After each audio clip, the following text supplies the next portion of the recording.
everyone, welcome to my channel. ഇന്ന് നമുക്ക് അടിപൊളി റെസിപ്പി നോക്കിയാലോ. Prawns fried rice. Come on, നമുക്ക് അടിപൊളി റെസിപ്പി. നമ്മൾ കൊഞ്ച് ഇങ്ങനെ ഫ്രൈ ചെയ്ത് വെക്കണം. അപ്പോൾ ഫ്രൈഡ് റൈസ് ഉണ്ടാക്കാൻ വേണ്ടി നമുക്ക് ആവശ്യമുള്ള വെജിറ്റബിൾസ് ആണ് ക്യാരറ്റ്, ഓണിയൻ, ബീൻസ്, കരിയാപ്പില, പച്ചമുളക്, പിന്നെ വെളുത്തുള്ളി കൊത്തിയരിഞ്ഞത്. നമ്മൾ പ്രോൺസ് വറുത്ത അതേ എണ്ണ ആണ് ബാക്കി വെജിറ്റബിൾസ് വഴറ്റാൻ വേണ്ടി യൂസ് ചെയ്യുന്നത്. ഓക്കെ, അതിൽ നമ്മൾ ഫസ്റ്റ് കുറച്ച് ഗാർലിക് ഇടണം. അപ്പോൾ ബട്ടർ ഇഷ്ടമുള്ളവർക്കാണെങ്കിൽ ആ ബട്ടർ നമുക്ക് ഇതിൻ്റെ കൂടെ ആഡ് ചെയ്യാം. അപ്പോൾ നമ്മൾ തൽക്കാലം ബട്ടർ യൂസ് ചെയ്യുന്നില്ല. അതിന് വരെ ആ എണ്ണയ്ക്കകത്ത് തന്നെ നമ്മൾ ഗാർലിക് ഇട്ട് ഇളക്കണം. ഇനി നമ്മളത് വഴറ്റി കഴിഞ്ഞിട്ട് നമ്മൾ കൊത്തി അരിഞ്ഞ സവാള ഇട്ട് കൊടുക്കണം.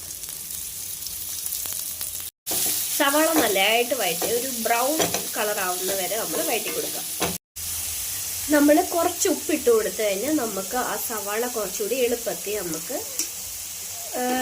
ഫ്രൈ ആയിട്ട് കിട്ടും. ഇവിടെ ഉള്ളി അത്യാവശ്യം വഴണ്ടിട്ടുണ്ട്. അപ്പം നമുക്കിനി കുറച്ച് ക്യാരറ്റ് ഇടാം. ക്യാരറ്റും ബീൻസും പിന്നെ കുറച്ച് പച്ചമുളകും,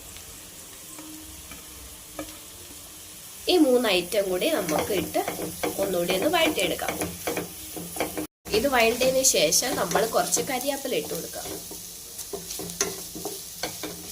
ഇനി നമുക്ക് ഇതിൽ ആവശ്യമായിട്ടുള്ള പൊടികൾ ഇട്ട് കൊടുക്കാം. ആദ്യം കുറച്ച് മഞ്ഞൾപ്പൊടി, പിന്നെ കുരുമുളക് പൊടി, പിന്നെ മുളക് പൊടി, പിന്നെ മല്ലിപ്പൊടി, പിന്നെ കുറച്ച് ഗരം മസാലയും കൂടി ഇട്ട് നമ്മൾ നന്നായിട്ട് ഇളക്കി കൊടുക്കണം.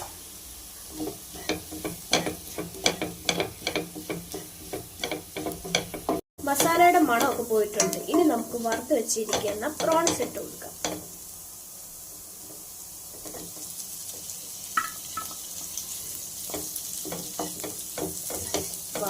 അടിപൊളി. ഇനി നമുക്ക് ഈ വഴണ്ടിരിക്കുന്ന പ്രോൺസിൻ്റെ അകത്ത് ഓൾറെഡി നമ്മൾ ഹാഫ് കുക്ക് ചെയ്ത് വെച്ചിരിക്കുന്ന റൈസ് ഇടാം.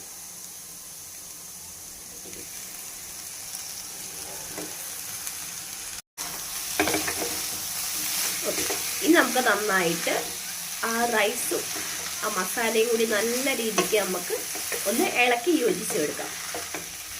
ഓക്കെ, നമ്മൾ എല്ലാം മിക്സ് ചെയ്തിട്ടിട്ടുണ്ട്. അത്യാവശ്യം വെന്ത് ആയിട്ടുണ്ട്.